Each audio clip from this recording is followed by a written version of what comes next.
Makanya nanti suami istri ngobrol panjang lebar tentang memori yang telah mereka lalui ketika di dunia. Dulu kita setiap Jumat lari pagi ya, iya. Malamnya baca surat Al-Kahfi, iya. Malamnya kita sholat tahajud bareng, iya. Makan nasi goreng kambing, iya. Semuanya ada. Dan itu jadi memori yang paling indah dibicarakan di surga tanpa ada tema yang berhenti dan tema yang habis. Kalau sama bidadari kan enggak bisa, Pak. Kita dulu pernah makan nasi goreng kambing. Kapan saya makan nasi goreng kambing? Bidadarinya enggak pernah makan nasi goreng kambing. Selamat datang di channel Langkah Iman Istiqomah. Jangan lupa like, komen, dan subscribe. Dan semoga kita semua mendapatkan ilmu yang bermanfaat. Amin.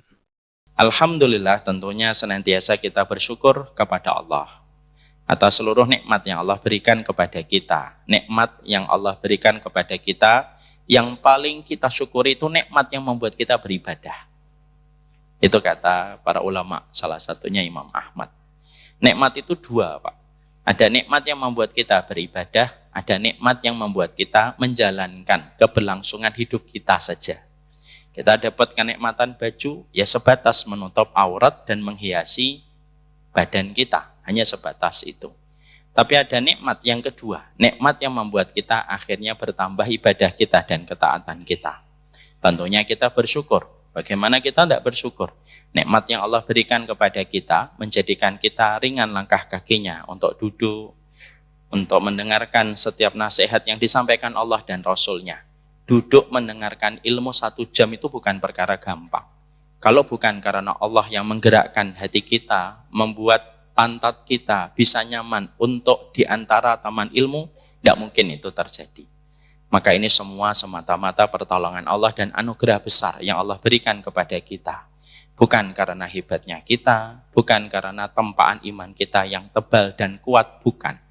Tetapi karena semata-mata hebatnya Allah menolong kita sampai Allah hadirkan kita di taman ilmu. Jangan sampai sombong, karena penyakitnya orang kalau sudah berada di tempat-tempat kebaikan, penyakitnya adalah sombong dengan ketaatan dan ibadah yang telah dicapai. Penyakitnya orang di luar masjid itu biasanya berurusan syahwat, Pak. Dia berurusan dengan zina, dia berurusan dengan khamr, dia berurusan dengan korupsi, dan lain sebagainya. Itu penyakitnya orang di luar masjid. Tapi penyakitnya orang di dalam masjid biasanya itu sudah selesai. Dia tidak berzina, mungkin dia tidak korupsi, mungkin dia tidak minum khamr. Tapi penyakitnya datang dalam bentuk yang lain.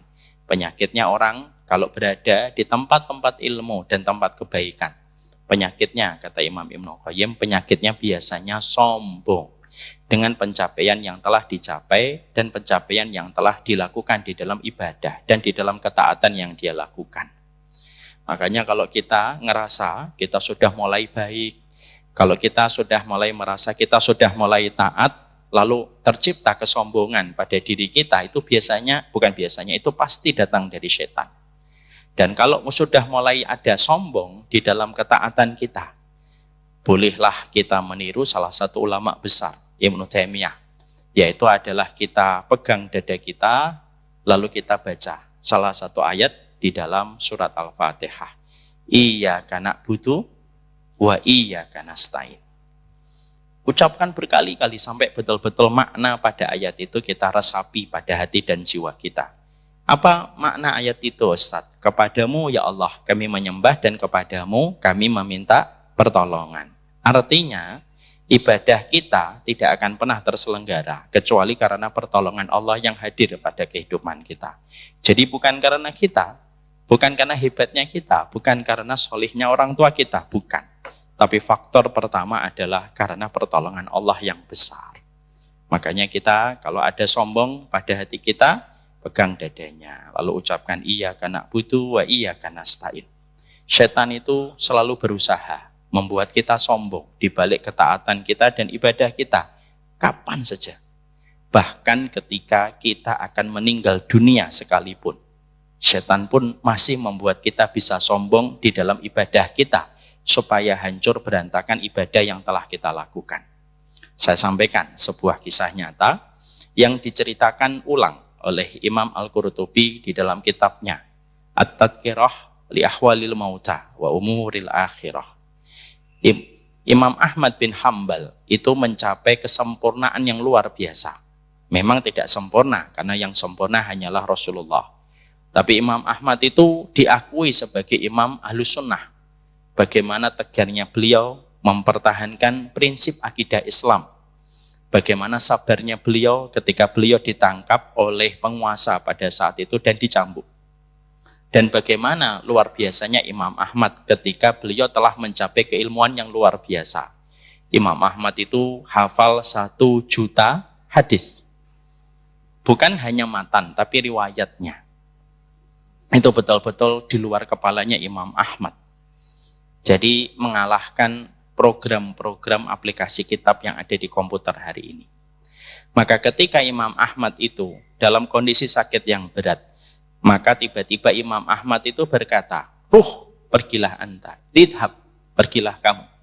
Anaknya kaget yang menjaga bapaknya pada saat itu.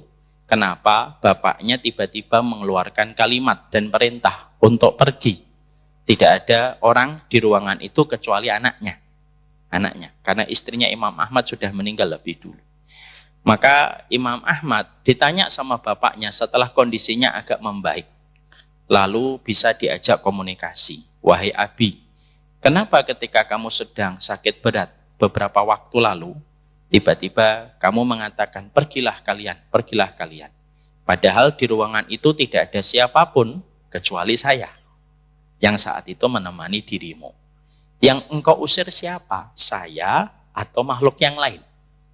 Maka Imam Ahmad berkata, "Yang aku usir adalah setan yang duduk di sebelah kanan dan duduk di sebelah kiri ketika aku berbaring. Setan sebelah kanan dan setan sebelah kiri sepakat mengatakan kepada diriku, 'Hei Ahmad bin Hambal, lihatlah dirimu, lihatlah yang telah kamu lakukan untuk Islam. Lihatlah yang kamu lakukan ketika kamu memperjuangkan kebenaran. Dan lihatlah hafalan riwayat yang telah ada di dalam kepalamu, yang hari ini telah menjadi jariah tidak putus-putusnya untuk manusia.' Maka ketika aku menyadari bahwasanya setan membuatku supaya aku sombong dengan pencapaian yang telah aku gapai, aku lalu berlindung kepada Allah dan mengusir mereka. Itulah maksud ketika aku mengusir, bukan bermaksud untuk mengusirmu." Di situ kita mendapatkan ada sebuah kisi yang sangat bagus untuk menjadi perenungan untuk kita, Pak. Kita ini terkadang godaannya tidak lagi zina. Mungkin adalah godaan zina, tapi moga-moga Allah jaga kita. Godaan kita tidak lagi khamr, Pak. Karena kalau kita ngelewatin minuman warung khamr, warung congyang gitu ya, kita pasti mikir, apa sih enaknya minum khamr? Pusing, muntah, tidak enak kondisinya. Kalau ditawarin pun kita nggak mau. Tapi godaan kita itu biasanya bukan lagi khamr, bukan lagi wanita PSK, bukan WTS. Tapi godaan kita itu biasanya, lihatlah amal yang telah kita lakukan. Lihatlah tempat sujud yang telah menempel pada keningmu. Lihatlah pada malammu yang begitu panjang dalam tahajudmu. Dan itulah yang menjadikan terkadang kita lupa menjaga hati kita. Semua yang telah kita capai itu semata-mata hebatnya Allah ketika menolong kita. Banyaklah bersyukur atas ibadah. Supaya kita paham ibadah itu bukan karena kita, tapi semata-mata karena Allah. Kepada Allah kita bersyukur, dan kepada Allah tentunya kita mengharapkan semoga Allah selalu menolong kita setiap waktu, menjaga kita dari berbagai macam pikiran yang dibenci dan dimurkai oleh Allah. Semoga kita terhindarkan dari fitnahnya setan yang nampak dan tidak nampak. Semoga kita terhindar dari fitnah setan yang kita rasakan dan terkadang tidak kita rasakan, saking lembutnya pikiran itu masuk ke dalam pikiran kita. Nasallallahu alaihi wal afiyah. Dan kepada Allah kita bersyukur atas apapun yang Allah berikan pada kehidupan kita. Kita akan melanjutkan perjalanan panjang kita membahas tentang 40 doa Rabbana. Yang hari ini kita melanjutkan doa yang ke-26. Doa yang ada pada surat Ghafir, yang poin pertama dan muqaddimah sudah kita sampaikan pada pertemuan kita sebelumnya. Sekarang bagi yang tidak membawa buku, Silahkan membuka Quran digitalnya di dalam Al-Quran atau di dalam handphonenya. Kita buka surat Ghafir ayat yang ke-8. Jangan lupa buka juga ayat yang ke-7 karena berkaitan erat antara ayat yang ke-7 dan ke-8.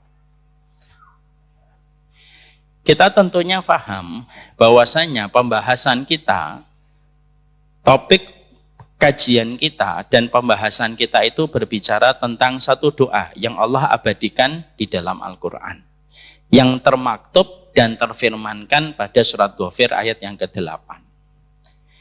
Yang pertama yang telah kita fahami kemarin bahwasanya doa di dalam surat Ghafir ayat yang ke-8, Rabbana wa adkhilhum jannati adnillati wa'adtahum wa man salaha min abaihim wa azwajihim wa dzurriyyatihim innaka antal azizul hakim. Yaitu doa yang dipanjatkan oleh para malaikat yang membawa dan memikul arsy yang agung. Ketika para malaikat itu mereka berdoa, ya Rabb kami, masukkanlah orang-orang yang beriman ke dalam surga yang engkau janjikan, yaitu surga Aden, yang memang engkau janjikan kepada setiap orang yang beriman. Ya, masukkanlah orang-orang yang beriman supaya orang-orang beriman itu memasuki surga yang engkau janjikan. Bukan hanya seorang diri ya Allah, tapi kumpulkanlah mereka bersama dengan orang tua mereka, bersama dengan pasangan mereka, bersama pula dengan keturunan-keturunan mereka. Sesungguhnya engkau maha perkasa dan sesungguhnya engkau maha bijaksana.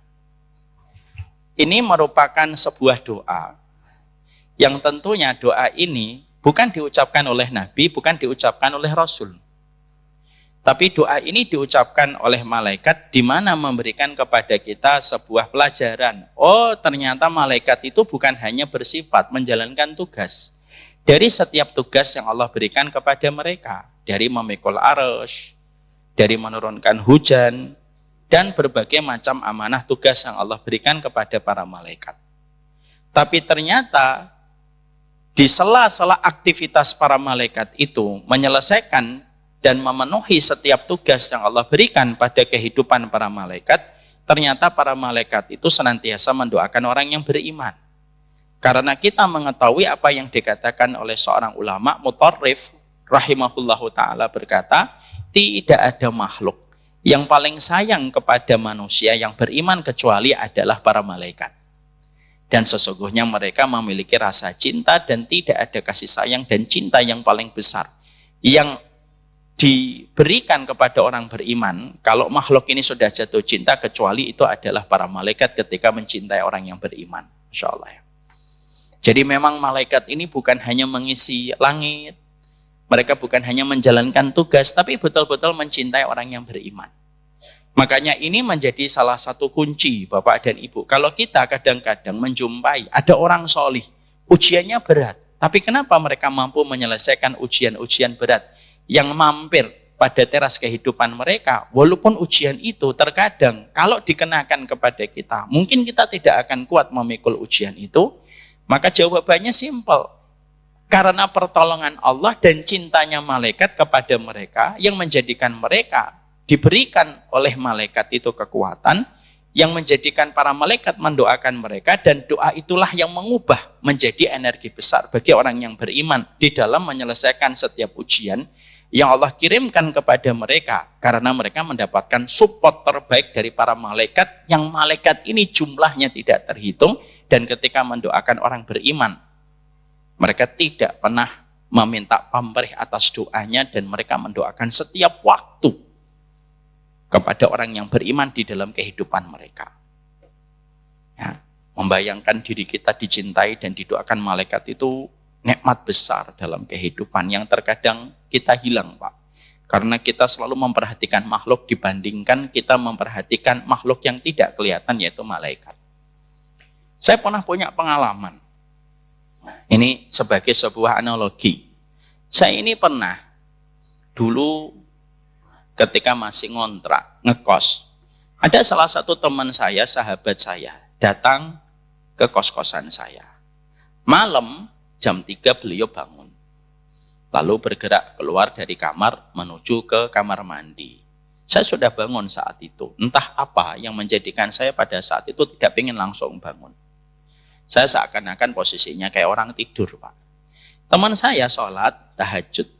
Lalu ketika beliau sudah menyelesaikan itu, witirnya, lalu lirih beliau berdoa. Tapi karena senyapnya malam yang begitu sunyi, suara yang lirih pun kedengaran oleh saya. Karena kamarnya tidak terlalu besar. Dia berdoa, mendoakan orang tuanya, mendoakan guru dan ustadz beliau, dan termasuk beliau mendoakan sahabat-sahabatnya, dan termasuk nama saya disebut. Ketika saya mendengar ada orang yang saya lihat baik dan solih tidur di kamar kos-kosan saya, mendoakan saya, rasanya itu nikmat yang luar biasa, bahagia betul. Saya tidak menyangka kalau nama saya disebutkan oleh beliau di dalam doanya di sepertiga malam. Saya pura-pura bangun, saya pura-pura tidak tahu, saya pura-pura langsung sholat setelah itu dan pura-pura tidak tahu. Sampai sekarang pun saya tidak pernah cerita kepada beliau bahwasanya saya mendengar doanya beliau. Saya tidak tahu ya kalau beliau melihat live kajian ini mungkin dia ngerasa, oh saya yang doakan. Tapi saya tidak pernah menceritakan langsung dan saya tidak menyampaikan terima kasih. Kenapa? Saya sampaikan terima kasih dari diam-diam supaya doanya beliau mustajab. Sampai sekarang saya bersahabat baik sekali dengan beliau. Saya membayangkan dan saya ingin mencoba untuk sharing sama Bapak dan Ibu. Kalaulah kita didoakan sama orang yang solih, kita kenal bagaimana solihnya dia dalam keseharian. Ternyata memberikan impact kebahagiaan kepada hati kita karena kita diperhatikan. Apalagi didoakan malaikat. Saya saja kalau didoakan Pak Haiban aja senang. Walaupun saya nggak tahu ya mendoakan saya atau tidak. Husnudon aja. Kelihatannya dari wajahnya mendoakan. Itu mendapatkan kita rasa bahagia.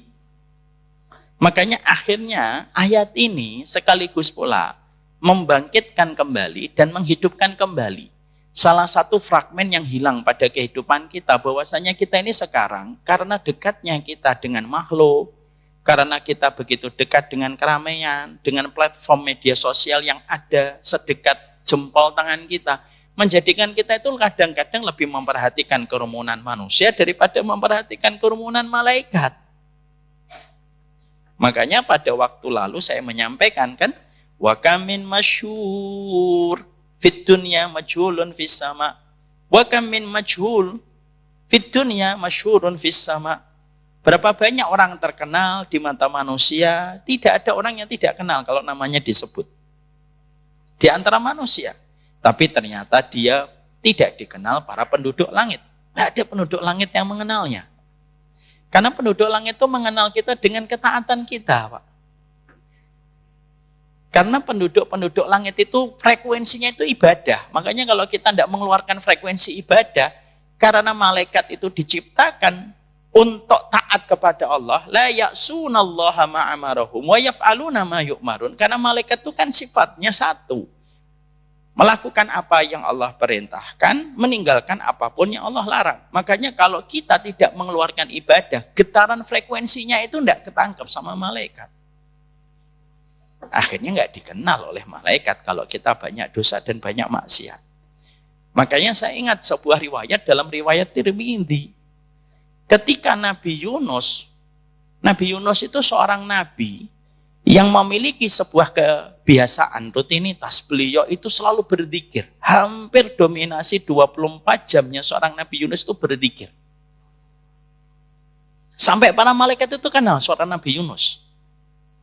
Ketika Nabi Yunus dicaplok sama ikan paus, maka para malaikat itu lapor sama Allah.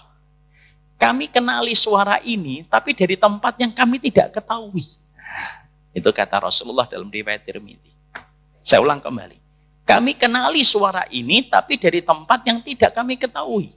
Artinya para malaikat itu bagaimanapun mereka punya ilmu mereka tetap terbatas. Makanya ketika Nabi Yunus diterkam ikan paus, mereka tidak tahu kalau Nabi Yunus itu berada dalam 3 kegelapan sekaligus. Kegelapan malam, kegelapan perutnya ikan paus, dan kegelapan samudra. Makanya para malaikat itu diceritakan oleh Nabi, para malaikat bercerita sama Allah. Kami mendengar zikirnya Yunus di tempat yang kami tidak tahu. Apa yang kita dapatkan pelajaran dari riwayat Tirmidzi yang disampaikan oleh baginda Nabi. Berarti bahwasanya frekuensi taat itulah yang dikenali oleh para malaikat. Apapun rahasia amal yang Bapak dan Ibu lakukan, kalau memang itu ikhlas karena Allah, malaikat yang kenal. Malaikat yang menjadi saksi. Dan malaikat itulah yang akan mengenal nama-nama kita dan kebiasaan amal soleh yang kita lakukan dan kita kerjakan. Ya, ada di antara kita mungkin menyembunyikan dan merahasiakan amalnya, suka memberikan makanan kepada seorang ibu tua yang buta di pojok kampung misalnya. Tidak ada yang tahu. Yang tahu cuma dia. Ibu tua yang dibantu olehnya mungkin tidak mengenal siapa yang memberikan nasi dan memberikan makanan kepadanya. Tapi malaikat tahu. Sebagaimana Allah yang menyaksikan perbuatan itu. Makanya inilah yang membekat kita, yang inilah yang membentuk kepada kita bahwasanya tidak ada manusia kecuali mereka akan dikumpulkan dengan yang sejenis dan malaikat pun akan mengenal yang sejenis. Jadi mereka itu mengenal orang-orang yang taat kepada Allah. Taatnya kepada kita itu sebenarnya kalau tidak diketahui manusia, tidak apa-apa, nggak diketahui manusia. Tapi insya Allah akan diketahui oleh para malaikat dan akan dikenal dan akan dicatat dan dibalas oleh Allah di dalam kehidupan kelak kita di akhirat. Kembali ke sini, maka sesungguhnya para malaikat itu merupakan makhluk yang paling sayang kepada orang yang beriman. Para malaikat ini terus ada, Pak, dalam kehidupan kita. Dan para malaikat ini bisa berwujud manusia kadang-kadang ketika menguji kita. Tapi kita tidak tahu ya. Dan tidak usah ditebak, kamu malaikat atau tidak malaikat. Tapi malaikat itu terkadang diturunkan oleh Allah menguji orang yang beriman. Kita setelah mengetahui bahwasanya makhluk yang paling sayang kepada orang yang beriman itu adalah para malaikat, maka doanya malaikat itu adalah Rabbana wa adkhilhum jannata adni allati wa'adtahum wa man salaha min abaihim wa azwajihim wa dzurriyyatihim. Doanya malaikat ini yang kita soroti. Doanya malaikat itu apa? Ya Allah, kumpulkanlah orang yang beriman di dalam surga yang kau janjikan. Bukan seorang diri ya Allah, bersama dengan orang tua mereka, bersama dengan pasangan mereka, bersama dengan keturunan-keturunan mereka, dan sesungguhnya Engkau maha perkasa lagi maha bijaksana. Makanya kemarin saya menyampaikan kan di poin yang pertama, Pak.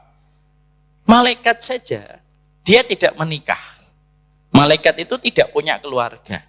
Malaikat itu tidak punya pasangan. Malaikat tidak punya orang tua. Malaikat tidak punya anak. Tapi malaikat mendoakan orang beriman supaya dikumpulkan dengan orang tuanya, dikumpulkan dengan pasangannya, dan dikumpulkan dengan keturunannya. Untuk memberi arti yang sangat gamblang kepada kita. Keluarga orang beriman itu cita-citanya adalah kumpul kembali dan reuni kembali di akhirat di surganya Allah. Dan itu yang diketahui oleh para malaikat. Karena malaikat itu tahu rindunya orang beriman itu kepada keluarga, maka malaikat itu membantu orang beriman supaya orang beriman bisa mendapatkan apa yang dia inginkan. Sehingga akhirnya para malaikat itu berdoa, Rabbana wa adkhilhum jannata adnil lati wa'adtahum. Berarti malaikat secara tidak langsung juga memberikan kepada kita sebuah pelajaran, Pak. Berarti kalau kita punya keluarga, mintalah sering kepada Allah supaya kita bukan hanya kumpul di dunia, tapi juga kumpul dalam kehidupan kelak kita di akhirat. Karena apa? Karena musibah. Termasuk salah satu musibah besar itu apa? Kumpulnya manusia di dunia, tapi tidak kumpulnya manusia di akhirat. Karena ada manusia yang tidak akan kumpul di akhirat pada kehidupan kelak mereka ketika ditegakkan pengadilan Allah. Kalau malaikat saja mendoakan kita kumpul, masa kita tidak mau mendoakan keluarga kita? Masa kita tidak bercita-cita untuk kumpul kembali dengan keluarga kita? Ini malaikat loh, yang mereka saja tidak punya keluarga pun mendoakan kita untuk menunjukkan kepada kita.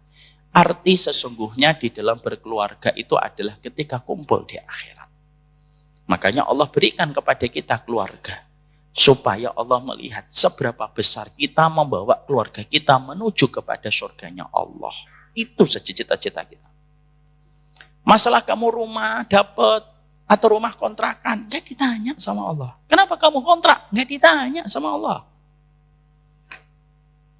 Ketika mungkin anak kita tidak bisa kita bayar Pak sampai S1, karena biaya kuliah tinggi, nggak usah dikaitkan masalah politik ya. Ini misalkan tinggi masa kuliahnya gitu, kita nggak bisa bayar, Bapak nggak usah sedih. Kita sebagai seorang suami belum bisa membelikan kepada istri kita sandal, sandalnya sudah 3 Ramadan dan 3 Syawal Pak, nggak ganti-ganti. Yang asalnya warnanya coklat jadi putih gitu. Kita nggak akan ditanya sama Allah tentang masalah itu. Tapi kita akan ditanya oleh Allah, apa yang telah kamu lakukan membawa keluargamu menuju kepada surga. Makanya surat At-Tahrim ayat yang ke-6 yang kita sama-sama hafal. Ya ayyuhalladzina amanu qu anfusakum wa ahlikum nara wa quduhan nasu wal hijarah. Wahai orang yang beriman, jagalah keluargamu dari api neraka yang bahan bakarnya itu adalah manusia. Itu ayat itu kalau dibaca oleh seorang bapak, berarti bapak itu apa? Kamu itu kalau membaca ayat itu berarti kamu akan membawa istrimu dan anakmu menuju surganya Allah dan terhindar dari neraka. Kalau surat At-Tahrim ayat yang ke-6 yang membaca adalah seorang istri, istri harus memiliki sebuah pemahaman, berarti saya harus membawa suami saya dan anak saya menuju surganya Allah. Kalau ayat itu difahami oleh orang tua, berarti saya harus membawa anak saya ke surga. Kalau ayat itu dibaca oleh seorang anak, berarti dia yang membawa orang tuanya menuju kepada surga. Itu yang merupakan puncak terbaik kita dalam kehidupan. Jangan sampai akhirnya berbagai macam nikmat yang telah kita lalui bersama keluarga, kita lupa goalsnya keluarga Allah berikan kepada kita tuh kumpul kembali di akhirat. Itu tujuan Allah ngasih kita keluarga. Supaya memori-memori indah ketika kita bersama keluarga, dalam taat, dalam ibadah, kadang-kadang kita kepleset, melakukan dosa kembali, kadang-kadang kita khilaf dalam sebuah kesalahan, tetap membuat kita, membawa keluarga kita menuju kepada surganya Allah kembali. Dan itulah nikmat yang besar. Dan itulah kenapa malaikat itu mendoakan kepada orang beriman, supaya orang beriman itu kumpul kembali dengan keluarga mereka, dalam kehidupan di surga yang Allah janjikan. Makanya selalu berkata kan, pisah itu bukan ketika suami dan istri kita, anak kita meninggal dunia. Itu hanyalah perpisahan sementara. Pisah itu ketika yang satu ke surga, yang satu ke neraka. Maka itu yang menjadikan kita akhirnya memahami betul. Sesungguhnya kita belajar dari surat Ghafir ayat yang ke-8. Malaikat saja menginginkan kita kumpul sama keluarga. Mosok kita yang didoakan malaikat justru tidak mendoakan keluarga. Kebangetan sekali kalau kita melewati hari-hari yang Allah berikan di dunia lalu kita tidak mendoakan keluarga kita kumpul di akhirat. Ustadz, ya mungkin ada yang tanya. Sebelum nanti ada yang tanya ke Pak Haiban, saya jawab dulu. Setidaknya menghemat pulsanya, tidak usah ngirim pertanyaan. Kalau kumpul di akhirat, apa yang dilakukan? Nah ini para ulama menjawabnya ada banyak sekali. Tapi yang paling dominan, bahwasanya penduduk surga ketika mereka kumpul di surga, yang Allah janjikan, maka sesungguhnya para penghuni surga itu mereka menikmati dengan obrolan yang tidak ada habisnya.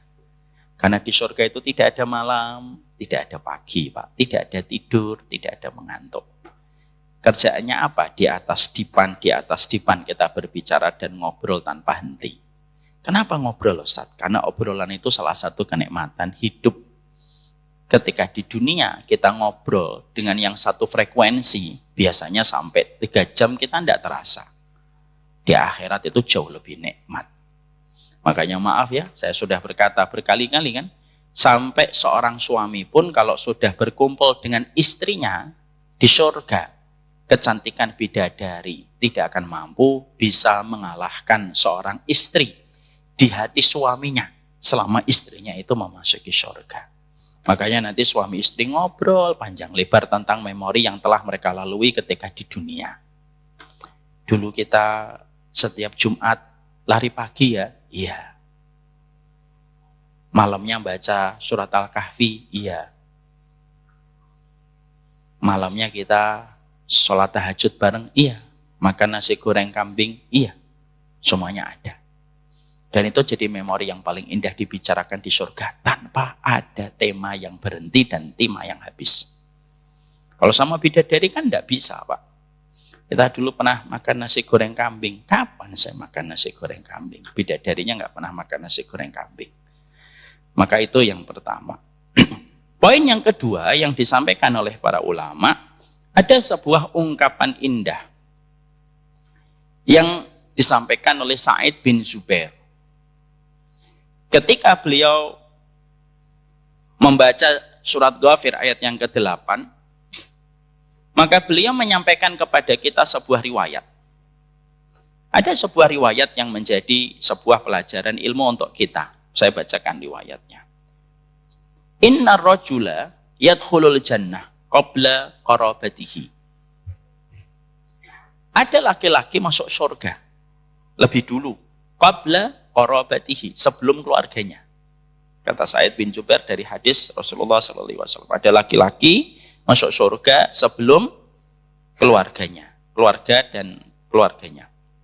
Fayaqulu aina abi wa aina ummi aina zaujati. Fayulhaquna bihi li salahihim wa talabihi iyahum. Maka ketika dia sudah mendapatkan surga, lalu sudah memasuki surga, laki-laki ini langsung berkata, "Loh, ibuku mana? Aina ummi?" Yang disebutkan aina abi, maaf. Aina abi, mana bapakku? Aina ummi, mana ibuku? Aina zaujati, mana istriku itu mana? Fayulhaquna bihi. Maka sesungguhnya yang dia sebutkan itu bapaknya, ibunya, istrinya. Yang dia sebutkan itu dipertemukan oleh Allah kepadanya. Li solahihi, karena solihnya dia. Karena solihnya ini, orang ini penduduk surga ini. Maka wa talabihi iyahum, karena dia selalu meminta supaya orang-orang itu dimasukkan ke surga bersamanya. Wa talabihi iyahum. Jadi nanti ada orang yang di dalam surga, ketika sudah melihat indahnya surga, panorama surga, kenikmatan yang tidak ada batas akhirnya, yang dia ingat, memori yang dia ingat itu tetap memori keluarga, Pak. Padahal sudah di surga. Jadi ternyata memori manusia tentang surga itu bukan hanya ketika di alam barzah, ketika penduduk barzah itu berteriak, "Ya Rabbi aqimis sa'ata arji ila ahli."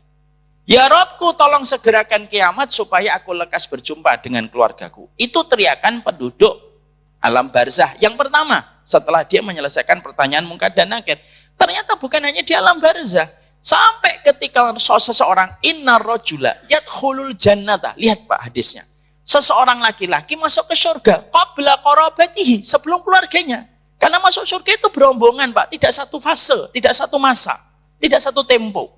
Ada yang masuk surga duluan. Siapa yang pertama kali masuk surga? Nabi Muhammad SAW dan para rasul.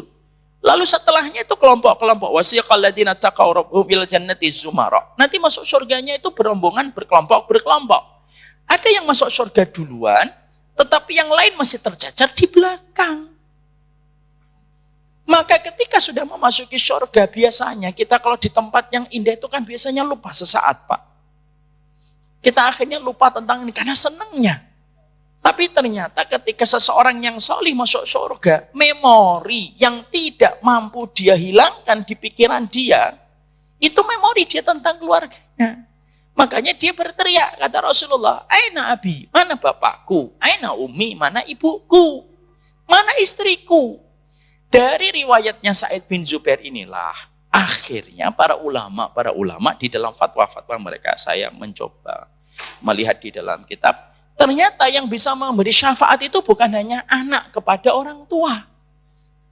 Tapi ternyata orang tua kepada anak bisa memberi syafaat, antara suami istri bisa saling memberi syafaat selama dalam kondisi Allah memberikan izin kepada orang untuk memberi syafaat, dan orang yang akan diberikan syafaat itu diberikan izin oleh Allah untuk dia supaya diberikan syafaat. Jadi suami istri itu bisa saling memberi syafaat. Orang tua bisa ngasih syafaat sama anak. Yang selama ini terkenal adalah anak memberi syafaat kepada orang tua. Dalam hadis riwayat Muslim. Ternyata para ulama lalu berkata dan menjelaskan kalau anak saja bisa memberi syafaat untuk orang tuanya, orang tua pun lebih bisa memberi syafaat kepada anak. Selama dalam kondisi-kondisi bahwasanya dia diridhai oleh Allah untuk mendapatkan syafaat. Syafaat itu membahagiakan, Pak. Karena fungsinya syafaat itu apa? Fungsinya syafaat itu dalam bahasa sederhana penjelasannya adalah kalau bapak amalannya tipis, kalau dapat syafaat dijadikan amalan yang tipis itu tebel. Kalau dijadikan akan kepleset, kalau mendapatkan syafaat nggak jadi kepleset ketika melewati sirat. Ketika kita tidak cukup mendapatkan rahmat karena mendapatkan syafaat, maka akhirnya cukup mendapatkan syafaat, mendapatkan rahmat ketika mendapatkan syafaat. Makanya syafaat itu ada dua. Ada syafaat khasah, ada syafaat amah. Syafaat khasah miliknya baginda Nabi SAW, ada syafaat amah, syafaat umum. Dan syafaat umum itu salah satunya dari keluarga-keluarga kita tercinta. Yang sabar. Makanya sabar bukan hanya kepada orang zalim, tapi termasuk sabar itu apa? Sabar sama keluarga-keluarga kita yang terkadang mungkin frekuensi taat kita belum setaat mereka dan belum sesolih mereka. Tapi mendapatkan keluarga yang taat kepada Allah itu keberuntungan luar biasa. Masya Allah itu. Ya. Dan terkadang Allah takdirkan salah satu di antara mereka itu, di antara keluarga itu biasanya ada yang insya Allah semoga bisa memberi syafaat sama keluarganya. Saya pernah kenal, ini Pak Hiban, sebuah kisah nyata, di Jogja. Saya kenal seorang anak, belum 12 tahun, hafal Al-Quran. Detail banget hafalannya. Detail banget. Padahal, Ustadz yang membawa beliau ketemu sama saya cerita, orang tuanya bunuh diri, Ustadz. Soalnya, saya tuh berpikir apa ya hikmahnya dari orang tua yang bunuh diri, tapi memiliki anak yang bisa hafal Al-Quran, 12 tahun, hafalannya betul-betul mungkin. Dobit. Saya kalah jauh dengan beliau. Saya mencoba menangkap, apa ya? Saya belum mengetahui hikmahnya. Tapi kesimpulan yang bisa saya berikan untuk saya adalah, mungkin ada amalan kakek neneknya yang mungkin tidak saya ketahui apa, yang akhirnya Allah itu menjadikan salah satu keluarganya itu yang kelak bisa memberi syafaat. Selama kita masih dalam koridor iman dan tidak murtad dan tidak kufur kepada Allah, masih ada kemungkinan untuk mendapatkan syafaat. Masih ada kemungkinan untuk mendapatkan syafaat. Bahkan kita mendapati dalam riwayat Imam Ahmad kan, ada seorang teman bisa memberikan syafaat kepada temannya yang ada di dalam neraka. Lalu kalau teman sama teman aja ngasih syafaat, loh apalagi orang tua. Makanya maaf ya, kadang-kadang orang ngaji itu suka banget ngomong sama teman ngajinya. Nanti kalau di surga, cari saya ya. Itu kan begitu ya. Tapi kadang-kadang kita malah nggak ngomong itu kepada ibu dan bapak kita. Padahal bapak dan ibu itu lebih layak memberi syafaat kepada kita lebih dulu daripada teman-teman kita. Dan kalau kita ketahui ketika kita membaca hadis tentang teman yang mendapatkan syafaat dari temannya masuk surga, kita kan mendapati penjelasannya itu apa? Keluarkan temanmu yang imannya seberat 1 dinar. Pak, coba pikirkan. 1 dinar itu berarti berapa gram? 4,25 gram. 4,25 gram. Sama teh saya ini lebih berat ini, Pak. Ini sekilo kali kelihatannya. Kan kata Allah dalam hadis Imam Ahmad itu ketika ada seorang teman, ada seorang sahabat sudah berada di surga, lalu berkata, mana temanku fulan, mana temanku? Aina haula yusalluna ma'ana wa yasumuna ma'ana wa ya'maluna ma'ana. Artinya, mana teman kami yang dulu sholat sama kami, puasa sama kami, beramal soleh sama kami? Haulai finnar, mereka di dalam neraka. Lalu Allah berfirman dalam hadis riwayat Imam Ahmad, akhrijuhum mimman kana fi qalbihi misqala dinarin min iman. Keluarkan temanmu yang dia memiliki iman walaupun imannya hanya seberat 1 dinar. Bapak. Berarti pada dasarnya selama kita masih beriman itu masih kita bisa memiliki kemungkinan untuk mendapatkan syafaat. Bukan berarti lalu setelah ini kita leha-leha loh Pak, nggak beramal. Pak kamu nggak tahajud, insya Allah dapat syafaat. Enak aja. ya tetap kita beramal solih. Nah, hadis ini bukan menjadikan kita bersandar lalu tidak beramal. Tapi yang kita bayangkan Pak, indahnya rahmat Allah. Coba bayangkan. Mari kita bawa keindahan sunnah ini kepada setiap orang yang berdosa. Supaya orang yang berdosa itu tahu betapa dahsyatnya rahmat Allah. Kalaupun kamu pendosa dan kamu tidak punya iman, kecuali hanya seberat 1 dinar, masih bisa masuk surga kalau kamu punya teman yang solih. Apalagi kita bersama keluarga kita. Itulah yang menjadikan kita paham. Keluarga kita itu bisa memberi syafaat untuk kita. Saling memaafkanlah Pak dalam keluarga itu. Kalau kita punya orang tua yang terkadang tidak sesuai harapan kita, karena orang tua kita tidak sebagaimana orang tua teman kita, maafin. Bisa jadi bapakmu yang nanti ngasih syafaat sama kamu, walaupun mungkin bapakmu punya kekurangan, tapi kan kita tidak pernah tahu, mungkin di akhir hidupnya Allah terima taubatnya. Kalau kita punya ibu yang terkadang ibu kita tidak sesuai dengan harapan kita gitu. Setiap kita minta, ibu kita bentak kita. Bentakannya terdengar sampai 15 rumah di sebelah kita gitu. Maafinlah. Sebagaimana kita maafin anak-anak kita, Pak. Walaupun terkadang mengecewakan, saling memaafkan. Karena apa? Ingat kata Imam Ibnu Katsir. Orang yang paling layak untuk kita maafkan itu 2. Pertama, orang tuamu. Kedua, pasangan hidupmu. Karena kita tidak pernah tahu, bisa jadi penyebab kebaikan kita di akhirat itu adalah syafaat dari keluarga kita.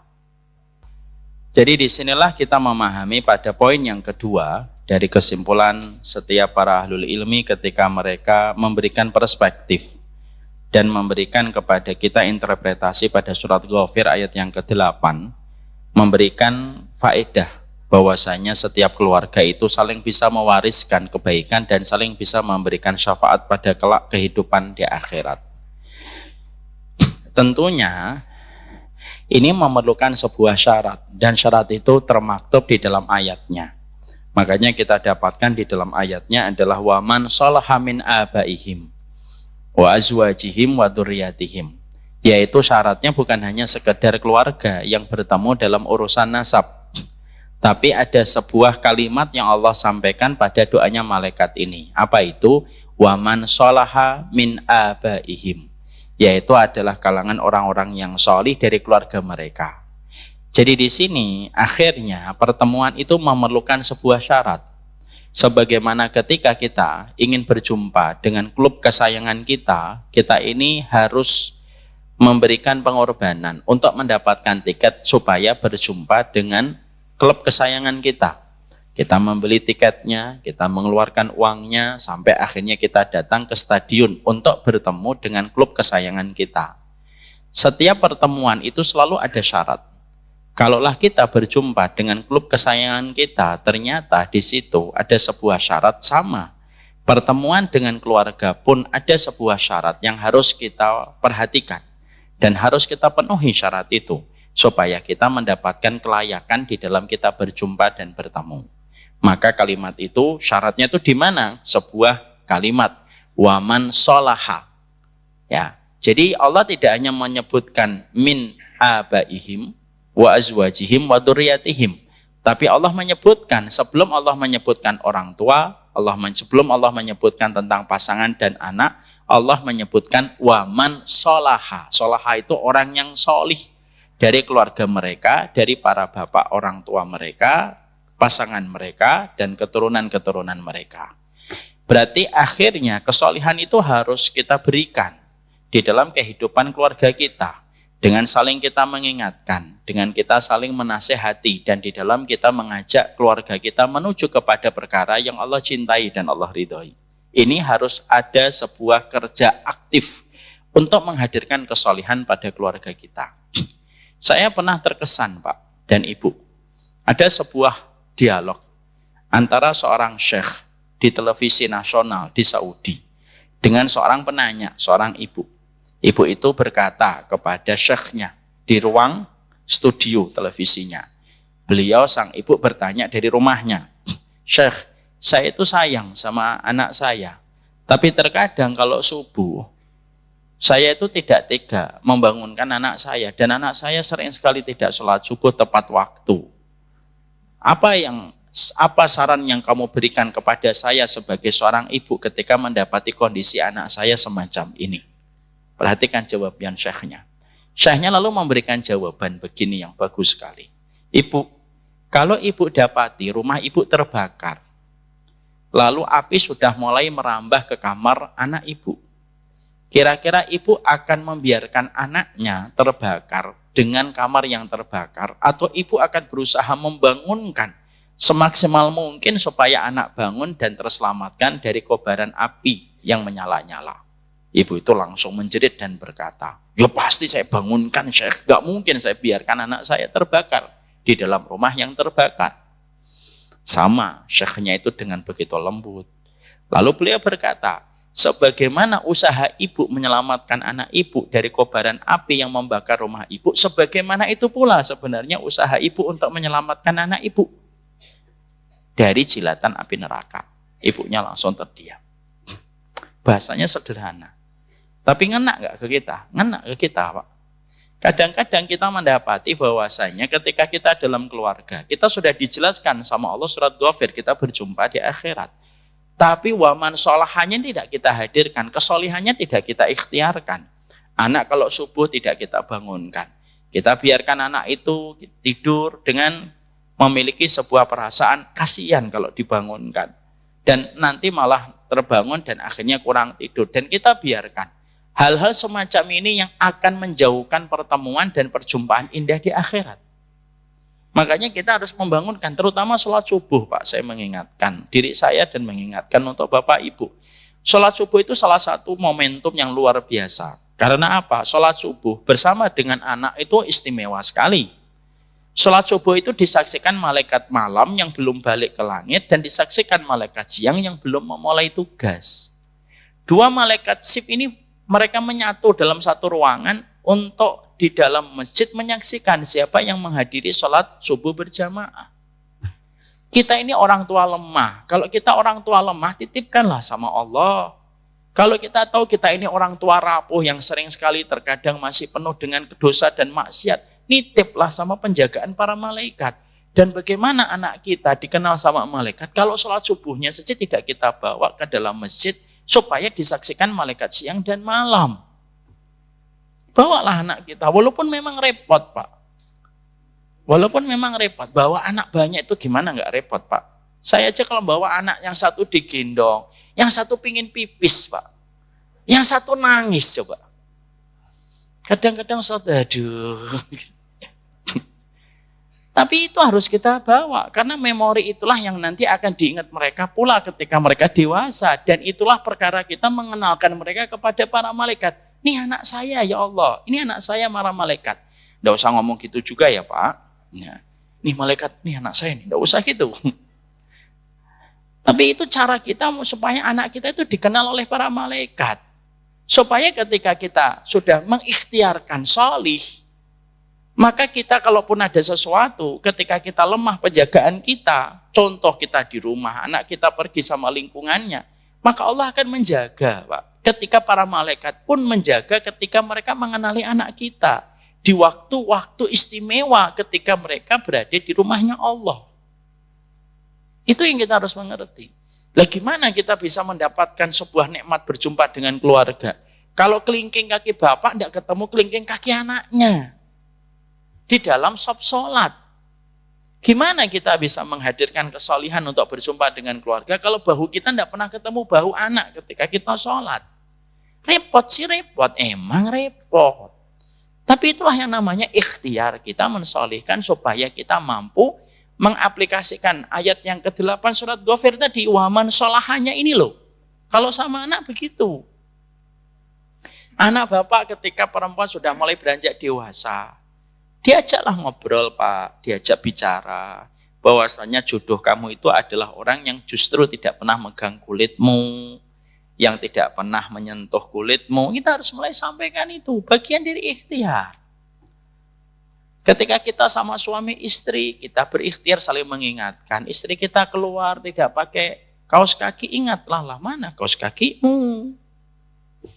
Apakah kamu mau saya sudah susah payah nyari nafkah kamu di dunia lalu masih tanggung jawab tentang auratmu itu, tentang kakimu nanti di akhirat? ngomong yang baik.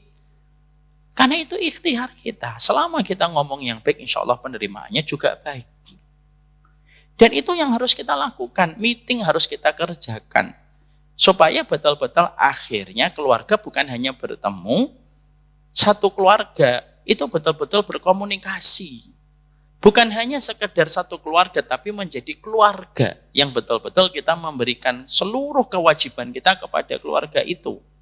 Karena inilah yang akan menjadi aset umur kedua kita setelah kita meninggal dunia dan wafat. Berulang-ulang Pak saya sampaikan, ini mungkin teguran untuk kita semuanya.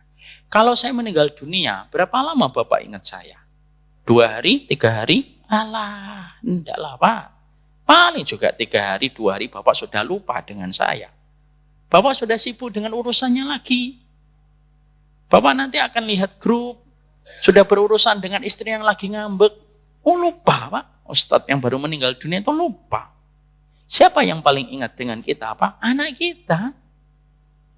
Siapa yang paling akan memorinya tidak akan pernah pudar untuk kita? Ya pasangan kita dan anak kita. Orang tua kita biasanya meninggal lebih dulu Pak. Ada seorang ustadz Pak, cukup terkenal, saya mencintai beliau karena Allah, sudah wafat Pak. Saya ngelihat Instagramnya, followernya 3 juta atau 2 juta. Setelah beliau wafat, siapa yang melanjutkan? Di antara 3 juta itu siapa yang mengingat beliau? Ya mengingat namanya saja, tapi apakah langsung mendoakan? Belum tentu Pak. Yang paling ingat sama beliau ya pasti anaknya, walaupun followernya 3 juta sekalipun. Itu yang kita harus ingat betul. Makanya kalau untuk bapak-bapak di usia 40, sudah di atas 40, fokus sama anak. Kurangi kegiatan di luar. Kalau sudah di atas 40. Makanya Allah menyampaikan wawasanal insana biwalidayhi ihsana hamalathu ummuhu kurha wa wada'athu kurha wa hamluhu wa fisaluhu salasuna syahran hatta idza balagha asyaddahu wa balagha arba'ina sanatan qala rabbi auzi'ni an ashkura ni'mataka allati an'amta alayya wa an amala salihan tardahu wa aslih li fi dzurriyyati inni tubtu ilaika wa inni minal muslimin. Makanya Allah buatkan itu dalam surat Al-Ahqaf ayat yang ke-15. Kalau orang sudah melewati 40 itu salah satunya fokus sama keluarga, sama anak, banyak berdoa, banyak minta tobat sama Allah, banyak minta maaf sama keluarga. Karena itu yang akan dikenal baik dan dikenang mulia, dikenang manis oleh anak-anak kita. Solihnya itu harus dihadirkan. Makanya Bapak, kalau ngajak istrinya hari ini ngaji, ini salah satu ikhtiar waman sholaha. Istri yang mengingatkan suami ngaji hari Rebu. Ini waman sholaha. Anak yang kita bawa, lalu kita kasih tahu nak, nanti di sana ada pengajian, jangan ribut. Ini termasuk waman sholaha min abaihim wa azwajihim wa dzurriyyatihim. Disitulah kita paham Pak, bahwasanya Masya Allah, itulah keluarga yang saling bisa memberi syafaat. Pertanyaan kita, Ustadz, kalau bapak ibunya nanti di surga, ya, terus anaknya juga di surga, tapi anaknya itu derajatnya lebih rendah daripada bapak ibunya, ketemu enggak? Ketemu enggak Pak? Ketemu enggak Pak Iban? Kan bapak ibunya di atas, dia di bawah. Ketemunya di mana? Ini pakai ilmu atau hawa nafsu? Maka Imam Ibnu Katsir di dalam juz yang keempat beliau berkata, kalau ada suami istri, ada orang tua dan anak, derajatnya beda di surga, maka dengan keutamaan yang dimiliki sama keluarganya yang di atas narik keluarganya yang di bawah. Kata Imam Ibnu Katsir. Misalkan suami istri yang solih betul suaminya, istrinya biasa, tapi masuk surga, maka suaminya yang solih menarik istrinya. Masya Allah. Tapi jangan nanti saling melemparkan tanggung jawab. Dah mah, yang solihah kamu aja ya. Abi biasa-biasa aja lah gitu. Nanti tarik Abi gitu. Nggak gitu. Tapi itu saling menarik, kata Imam Ibnu Katsir. Jadi saya pernah dapat pertanyaan ini, saya nggak bisa jawab Pak. Akhirnya saya cari. Ternyata ketemu pertanyaan itu oleh Imam Ibnu Katsir dalam juz yang keempat itu.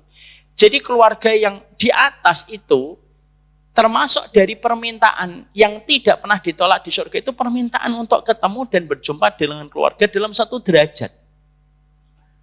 Itu permintaan yang tidak ditolak. Karena tidak ada permintaan yang ditolak di surga itu Pak. Kalau permintaan masih ditolak, berarti masih di Ceger, Jakarta Timur. Kalau ada permintaan nggak ditolak itu ya di surga. Kalau mesti, ya Allah, so istri saya di bawah. Tolong dong, maaf, nggak bisa. Nah itu baru di surga itu.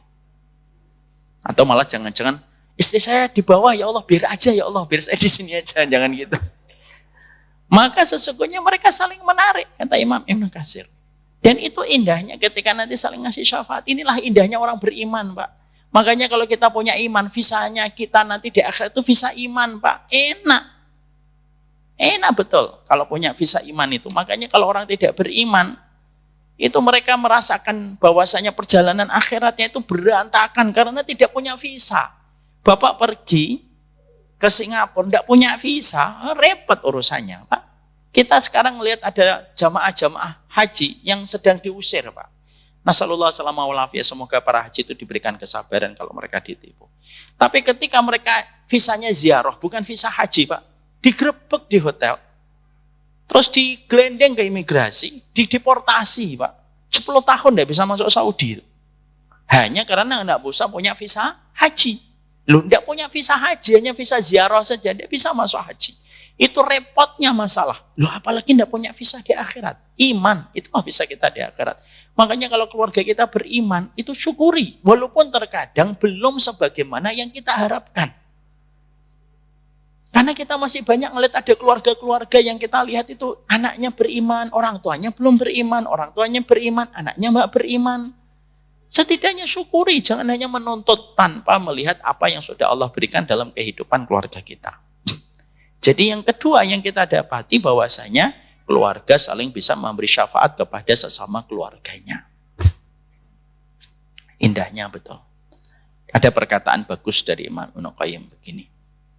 Syafaat itu menunjukkan saking Allah itu sayang banget sama hambanya.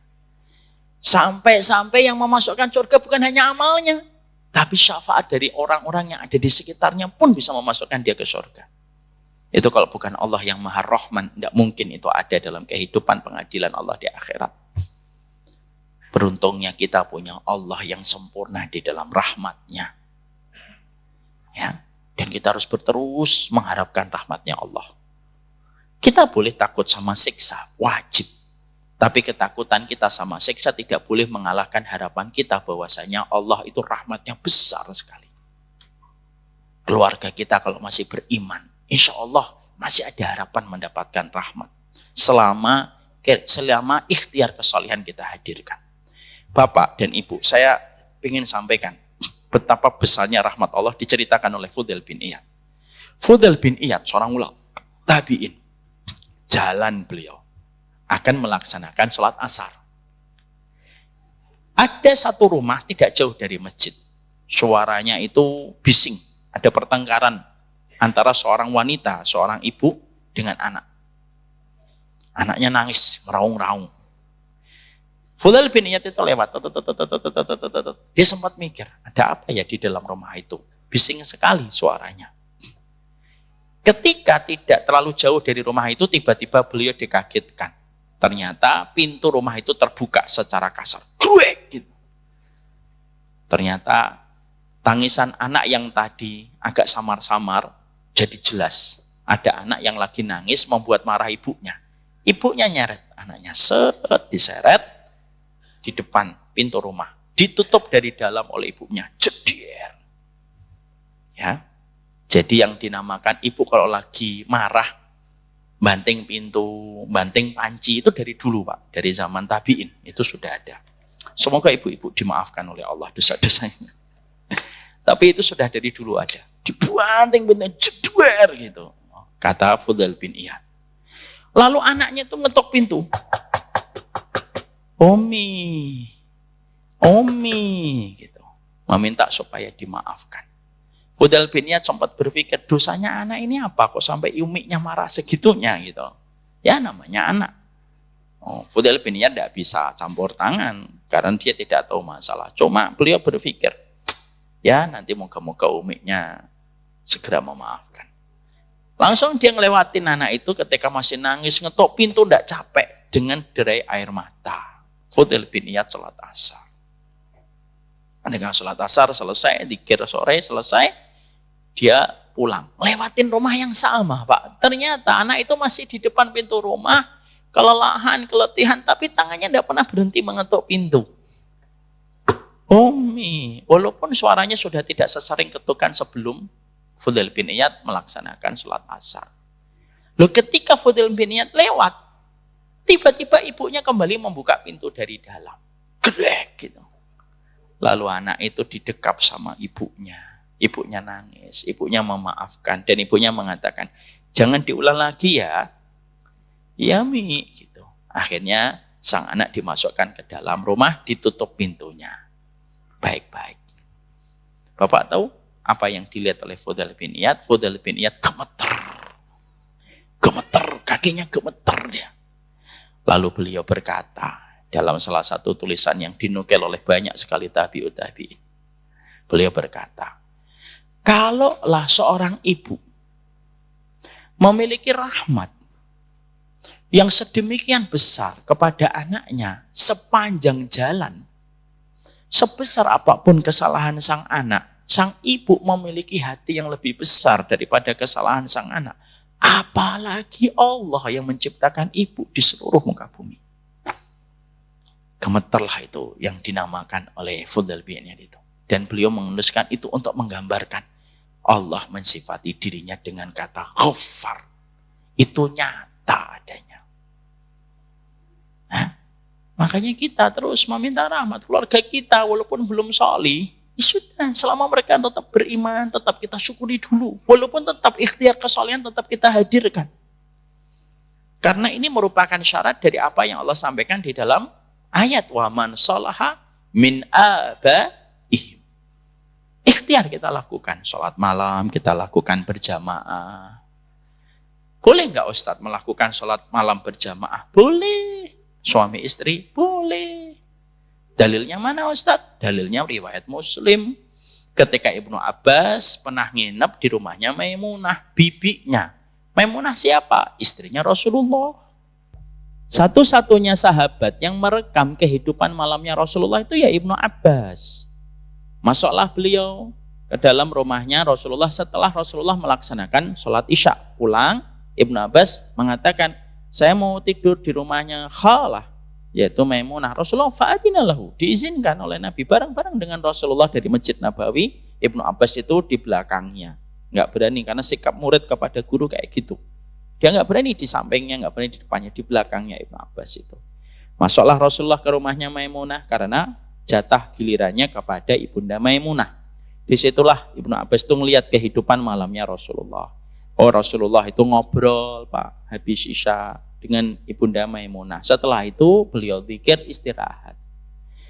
Maka di sepertiga malam beliau bangun, duduk mengusap wajahnya, melihat ke langit, membaca 10 ayat yang terakhir di dalam surat Ali Imran. Alhamdulillah Pak, yang melihat Ibnu Abbas. Kalau yang melihat Bapak nggak jadi hadis itu. Rasulullah baca ayat, tapi saya lupa ayatnya. Alhamdulillah Ibnu Abbas Pak memang sudah hafal sebelum 9 tahun Al-Quran. Oh langsung tahu 10 ayat yang terakhir dalam surat Al-Imran. Jadi kadang-kadang kita nggak jadi sahabat itu memang hikmahnya banyak. Ya. Maka beliau membaca 10 ayat yang terakhir dalam surat Al-Imran, kemudian menuju tempat wudhu, beliau wudhu lalu beliau sholat. Ibnu Abbas sholat di samping kirinya Rasulullah Pak. Udahlah kita selesai Pak kajian kita Pak. Jadi sampai mana tadi? Sampai mana Pak? Oh iya. Ibnu Abbas sholat di samping kirinya Rasulullah. Salah atau benar? Salah atau benar? Loh malah bingung. Salah atau benar? Salah.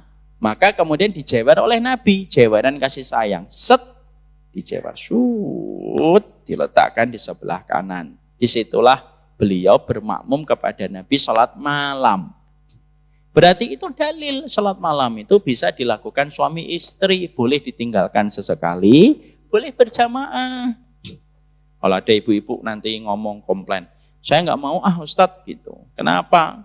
Suami saya cuma 3 surat yang terakhir aja. Lah enggak apa-apalah, malah ibu dapat 2 keutamaan. Keutamaan bermakmum sama suami, yang kedua ringan salatnya suami. Maka sesungguhnya itu yang akan memberikan rahmat kepada mereka. Maka itulah yang menjadikan akhirnya itu ikhtiar kesolihan yang bisa kita kerjakan dan kita lakukan, itu ikhtiar kesolihan itu kayak gitu. Ya. Jadi inilah yang menjadikan kita memahami supaya pertemuan kita di dunia bukan hanya sekedar pertemuan duniawi dan fisik. Tapi betul-betul membawa visi akhirat. Anak kita nanti nikahnya sama siapa? Yang perempuan ini sama siapa? Yang laki-laki nanti jadi apa? Itu semua harus menjadi pembicaraan yang harus terjadi dalam keluarga yang diikhtiarkan kesolihan. Harus sering menyebut nama Allah, harus menyebut nama Rasul. Supaya semakin sering kita menyebut nama Allah dan Rasul di antara komunikasi kita dengan keluarga, maka Allah yang akan membantu urusan-urusan yang berjalan pada kehidupan keluarga itu. Inilah ikhtiar kita. Ya, makanya saya ini agak keluar materi. Saya itu punya teman, Pak, Ibu. Teman saya ini hafalannya saat itu 15 juz kalau tidak salah. Qadarullah ketika mau nikah, dia nikah dengan hafidhah. Tahu hafidhah? Akhwat, hafal 30 juz. Insya Allah sempat ada beberapa teman yang ngomentari. Antum yakin itu 15 juz nikahin hafidhah 30 juz? Insya Allah yakin. Nanti kalau antum ngimamin sholat, istri antum ngoreksi loh. Saya bilang gitu. Belum lagi kalau muter-muter 15 juz. Gitu. Enggak lah insya Allah. Nikah beliau. 2 tahun, 3 tahun saya ketemu Pak di acara daurah.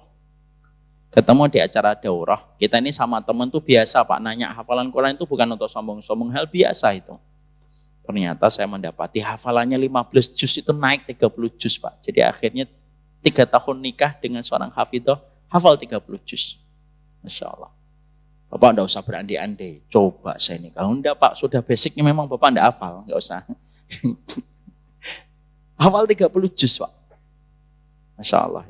Terus saya tanya, alhamdulillah ya Masya Allah antum hafal 30 juz. Saya tidak ngerti dari mana beliau bertambah hafalannya. Saya tanya, dari mana antum tambah hafalannya? Dari istri saya.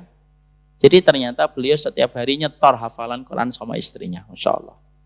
Itu namanya ikhtiar kesolihan. Makanya saya mikir mungkin itu istrinya kalau habis subuh duduk bersila, penuh wibawa. Lalu berkata, nyetor sini, siap. Tapi dari 15 juz jadi 30 juz itu, kisah nyata itu. Maka itu yang dinamakan dengan ikhtiar kesolihan. Ikhtiar itu harus dilakukan. Kalau memang belum mampu, karena keluarga kita mungkin frekuensinya berbeda, dijadikan oleh Allah, pelan-pelan, nikmati prosesnya. Jangan mengukur ukuran sepatu keimanan istri kita dan suami kita dengan ukuran sepatu keimanan kita. Karena memang terkadang prosesnya harus dinikmati. Dan maaf loh, Allah itu membagi amal sebagaimana Allah membagi rezeki. Mungkin amalan suami kita bukan amalan kayak kita. Atau mungkin amalan istri kita tidak sebagaimana amalan saya. Karena Allah bagi-bagi amal sebagaimana Allah bagi rezeki, Pak. Ada yang dimudahkan sholat, susah tahajud. Ada yang dimudahkan tahajud, susah puasa. Ada yang digampangkan puasa, susah sedekah. Ada yang susah tahajud, susah puasa, gampang sedekah. Kan kita tidak pernah tahu. Kadang-kadang mungkin suami kita kalau diajak ngaji belum bisa. Ayo ngaji, yalah nggak usah ngaji. Insya Allah udah cukup waktu TPA. Misal. Semoga Allah ngasih hidayah suami kayak gini. Disuruh puasa malam susah, disuruh sholat malam susah, disuruh puasa susah. Tapi giliran sedekah, kenceng. Kita kan tidak pernah tahu, Pak. Jangan memaksa semuanya langsung mateng semuanya.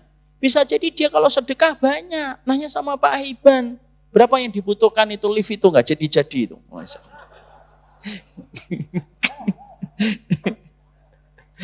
Saya ngomongkan 200 juta.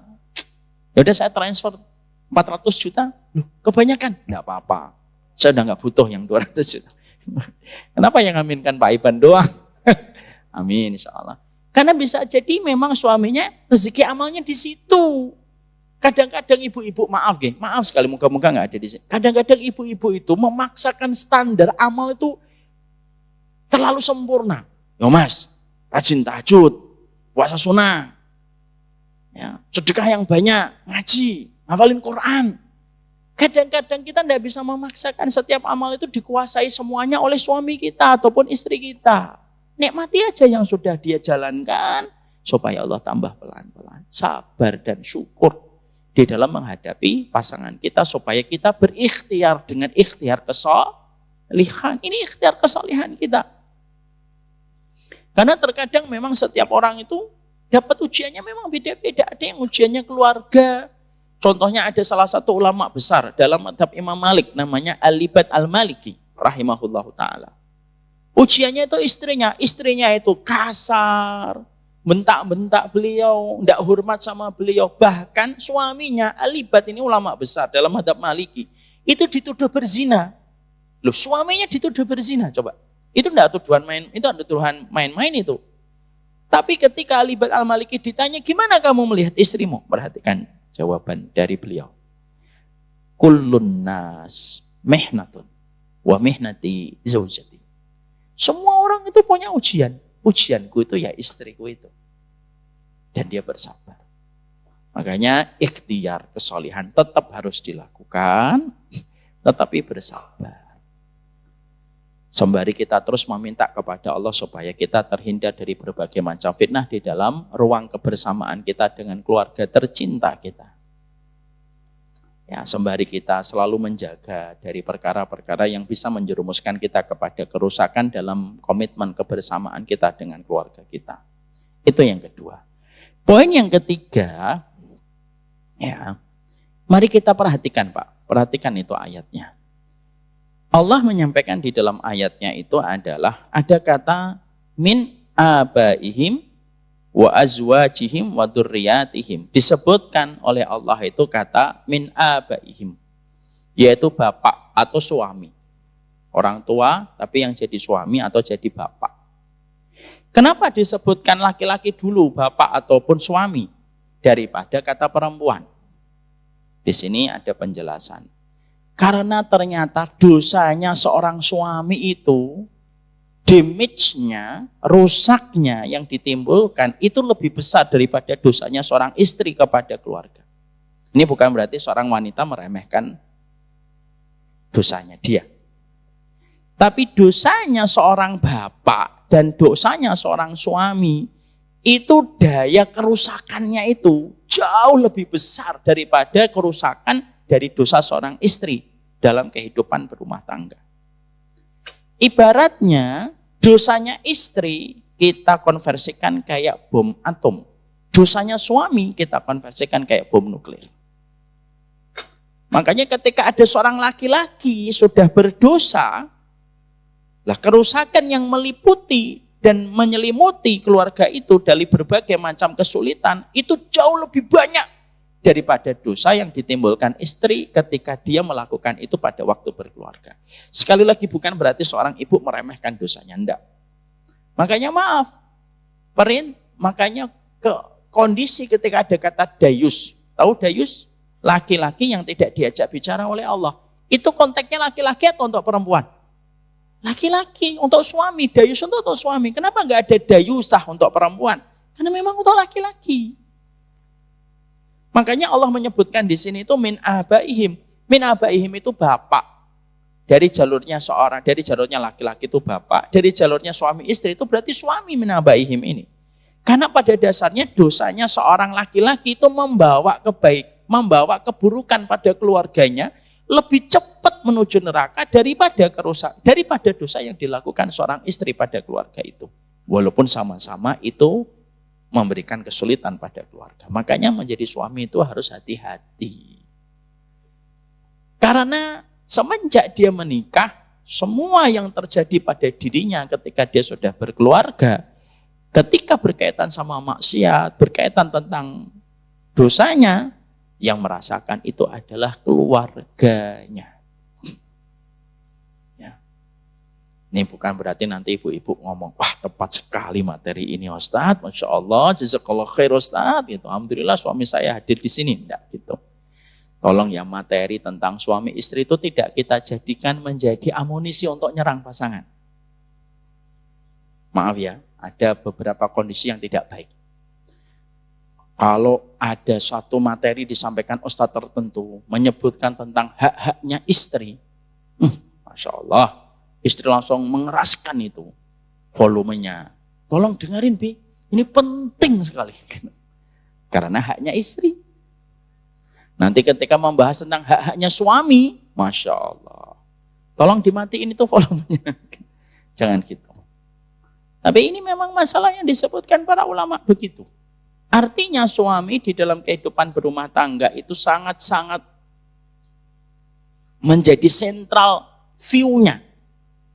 Sentral view-nya keluarga itu pada bapaknya, pada suaminya itu. Dan ini mempengaruhi bagaimana keberkahan dalam keluarga itu.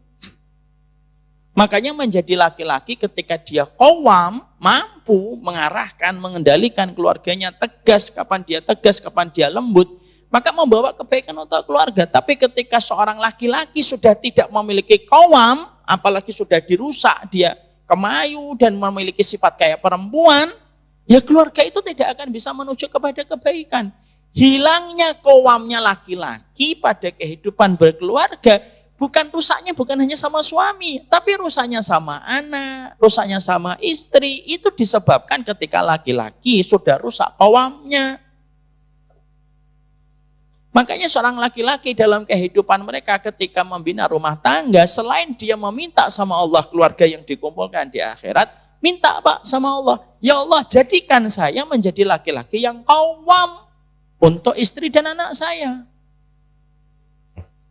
Dan betul-betul berkomitmen untuk menahan diri dari berbagai macam dosa dan kemaksiatan. Kenapa? Dosamu wahai bapak, dosamu wahai suami, itu sangat besar mempengaruhi bagaimana kecelakaan yang menimpa kepada keluarga yang kamu miliki. Makanya kalau ada pasukan Pak TNI nyerang satu daerah gitu, lalu terjadi kekalahan. Ketika dievaluasi sama komandannya, yang kira-kira ditanya itu kepala pasukan atau prajuritnya? Pasti kepala pasukan.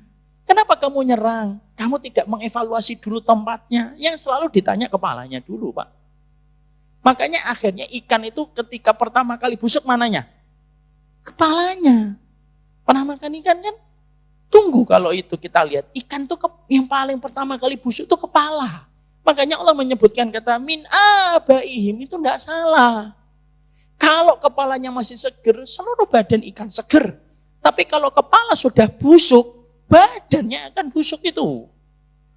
Makanya akhirnya istri pun sama. Ketika istri tahu bahwasanya kepala itu menjadi cepat busuk, lalu semuanya menjadi busuk, istri itu harusnya mendoakan semoga engkau jadikan suami saya qawwam dan bantu suaminya qawwam. Salah satunya maaf ya ibu-ibu, kalau suaminya lagi menyampaikan sesuatu kepada anak, tidak usah ikutan campur dulu. Supaya anak itu memandang bapaknya itu qawwam. Maaf ya kadang-kadang bapaknya lagi ngomong apa kepada anak, datang istrinya. Nggak gitu mas, ya jadi nggak gitu, nggak usah gitu-gitu amat. Kita langsung, ya udah nggak apa-apa nak lanjutin. Ini hilang qawwamnya, laki-laki kayak gini dibantu, istri itu harus membantu qawwamnya seorang suami. Makanya maaf ya, kenapa kita harus membiasakan ada seorang parenting, ini bukan ulama, ada seseorang parenting itu ngomong gini, bahkan kalau kita bisa keluar, kalau kita makan keluar, jangan biarkan istri kita yang bayar, suaminya yang bayar. Supaya artinya anak itu memiliki qawwam sama bapaknya. Oh ternyata yang membiayai, yang membelikan apapun itu bapak. Jangan sampai akhirnya seorang anak itu melihat, wah semuanya mama, semuanya umi. Gojek umi, GoFood umi. Abi mah ngapa-ngapain aja tukang parkir, bayar parkir aja minta sama umi. Akhirnya anak itu tidak memiliki respek qawwam sama sang bapak.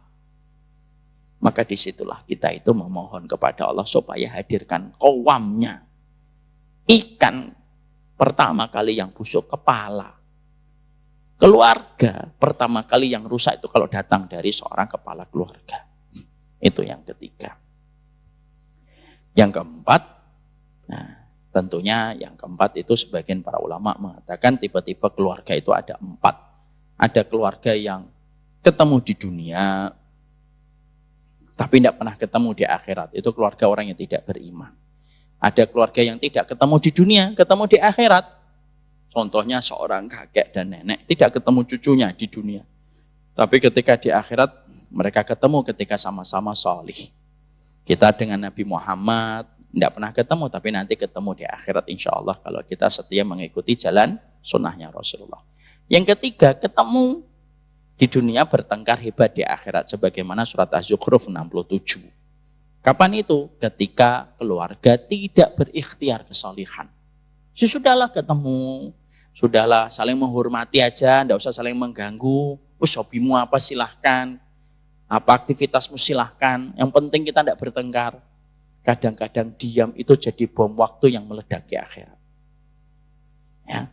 Ada yang keempat yaitu adalah ketemu di dunia, ketemu di akhirat. Maka inilah yang menjadi puncak salah satu nikmatnya manusia dalam kehidupan di surga. Inilah penjelasan tafsir surat Ghafir ayat yang ke-8. Rabbana wa adkhilhum jannati adnil lati wa'adtahum man salaha min abaihim wa azwajihim wa dzurriyyatihim innaka antal azizul hakim. Barakallahu fikum, ini yang dapat saya sampaikan. Sebelum kita tutup dan kita buka dengan pertanyaan, mari bareng-bareng kita lafadzkan. Karena kita sudah mengetahui maknanya, kita sudah mengetahui bagaimana bagaimana petunjuknya, supaya kita lebih mudah untuk menghayati. Bareng-bareng. Rabbana wa adkhilhum jannati adnin allati wa'adtahum wa man salaha min abaihim wa azwajihim wa dzurriyyatihim innaka antal azizul hakim. Masyaallah. Inilah surat Ghafir ayat yang ke-8. Siapa yang sudah hafal? Tanpa melihat buku dan tanpa melihat Al-Quran di dalam handphonenya. Siapa yang sudah hafal? Yang sudah hafal saya kasih hadiah. Siapa sudah hafal? Antum sudah hafal? Siapa sudah hafal? Belum ada, insya Allah. Karena baru meresapi maknanya, insya Allah ya. Insya Allah. Semoga nanti dihafalkan bersama keluarga tercinta, insya Allah. Insya Allah ini salah satu doa terindah para malaikat untuk orang yang beriman. Sudah selesai pembahasan surat Ghafir ayat yang ke-8. Insya Allah kita akan lanjutkan pada pembahasan kita berikutnya.